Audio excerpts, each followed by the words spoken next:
And again, every time we see it on the restarts is where Montoya just really goes for it.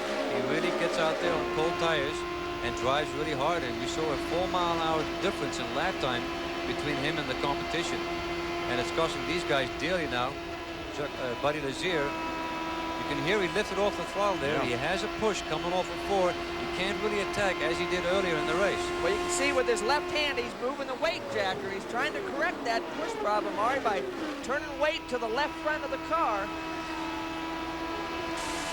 Buddy doesn't seem to be as strong as he was when he was trailing Montoya by a second and actually closing in on him. On this particular stint, you know, with a different set of tires, he doesn't have the same car he had earlier, and that can happen here quite a bit.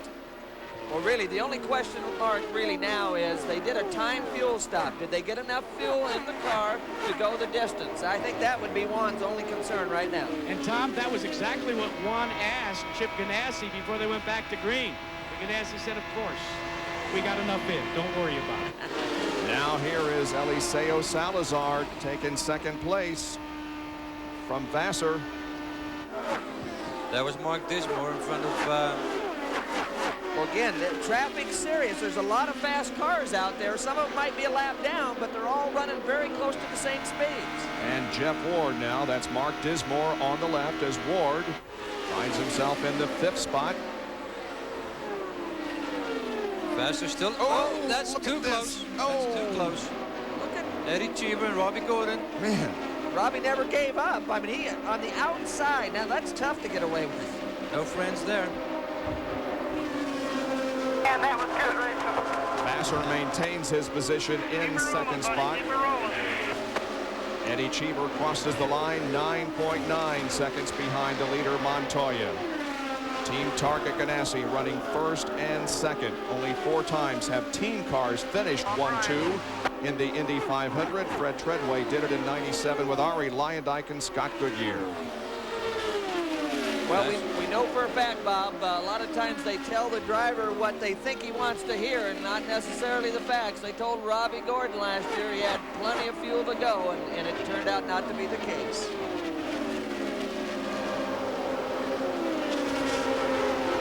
Montoya still stretching his lead a little bit over Vassar. 3.58 seconds ahead of his teammate. Salazar 6 seconds behind Montoya.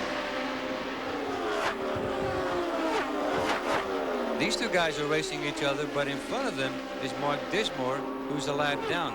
And he's not really in their way, but he's maybe just slowing them down a tad and kind of getting in the way of that battle.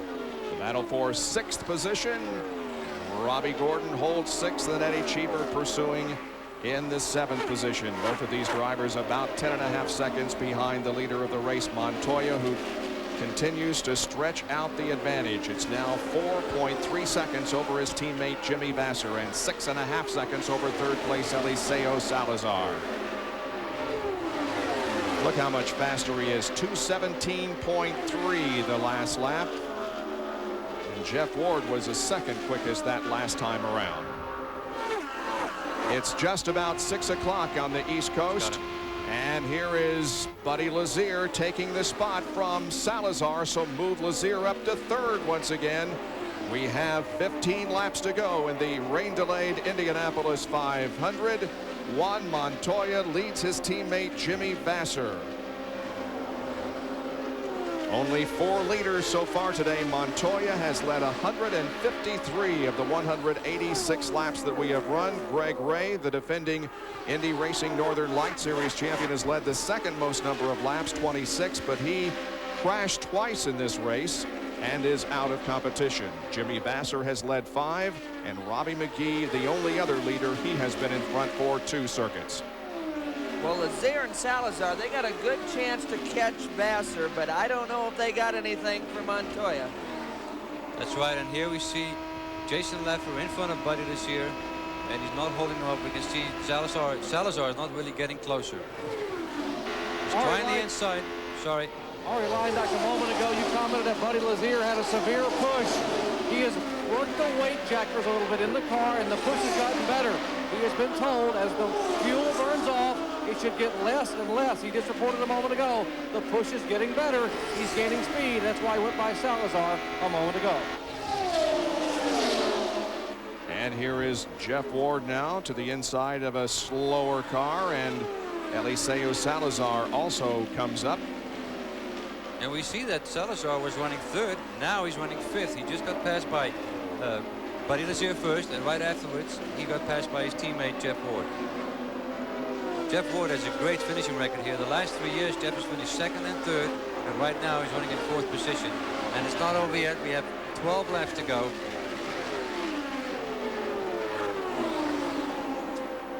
There is Montoya just going out of your frame, and here comes second place Jimmy Vasser. There is Lazier.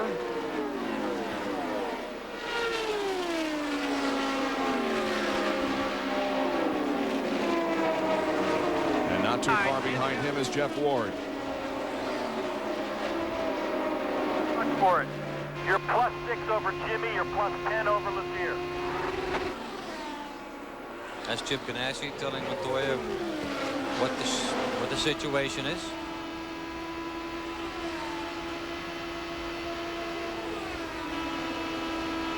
For those of you just tuning in for ABC World News, just stay with us. We will have it at the conclusion of the Indianapolis 500. We have just a little more than 10 circuits remaining. On board with Buddy Lazier once again as he tries desperately to catch Juan Montoya, and he is catching up to Jimmy Vasser. Well, he's all over Vasser.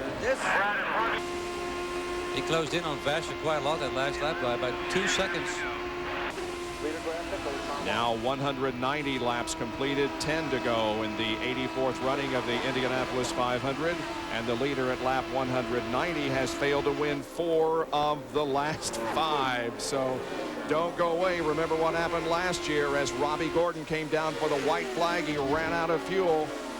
And we'll see what happens here in the closing stages in 2000. Now Lazier once again closing in on Jimmy Vasser for that second position. And it looks to me like he's got a great run coming off of 4 here. It's not going to happen this time around, but it looks like it's going to happen soon. And of course, we don't know about Jimmy Vasser's situation. He did not pit on that last lap, on that last yellow, and he might have to come in for fuel. But in the meantime, he's a buffer between Montoya and Lazier, and he can hold him up just enough so Montoya has a real nice cushion. Well, if Vasser can hold him off, it might not be green light specials at Target. It might be 2 for 1 at the Target stores, Bob.